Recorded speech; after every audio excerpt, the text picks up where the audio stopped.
आपण पाहत आहोत SN न्यूज मराठी। लाईक करा, शेअर करा, सबस्क्राइब करा, रहा आमच्या सोबत अपडेट।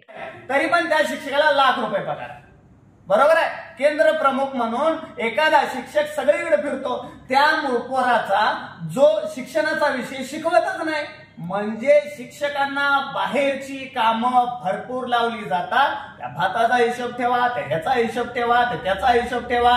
याच्यामुळं मुलांच्या गुणवत्तेवर काय होत आहे, त्याचा मारा होत आहे। मग शिक्षण मिळणार कसं?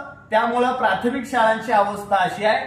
माझं मत आहे की इथून पुढच्या काळामध्ये कोणत्याही आमिषाला, कोणत्याही भूलतापांना, कोणतंही जरी पैशाचा आमिष असू दे दिलं, त्याला भूल न पडता तुम्ही मतदान करावं ही आमची विनंती। आपण सर्वजण आलात त्याबद्दल। शेती झालं, पाणी झालं, आरोग्य झालं, शिक्षण झालं, महिला सबलीकरणाच्या संदर्भात तुमचं काय आहे विजन? तो विषय घेतलेला जाहीरनाम्यात की प्रत्येक गावात वाडी वस्तीवरती सीसीटीव्ही कॅमेरे सर्वात पहिले ऑर्डर त्याची काढणार आहे।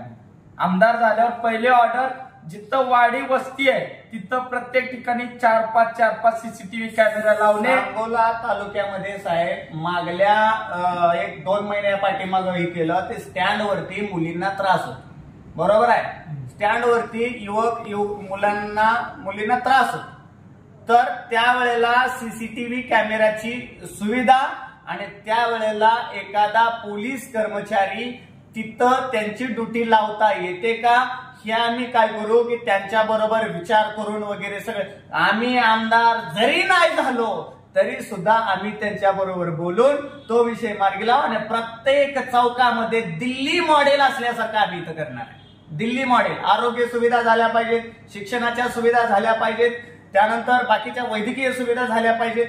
संपूर्ण सीसीटीव्ही कॅमेऱ्यांना आम्ही सांगोला तालुक्याचा विकास हा 100% करणार आहे।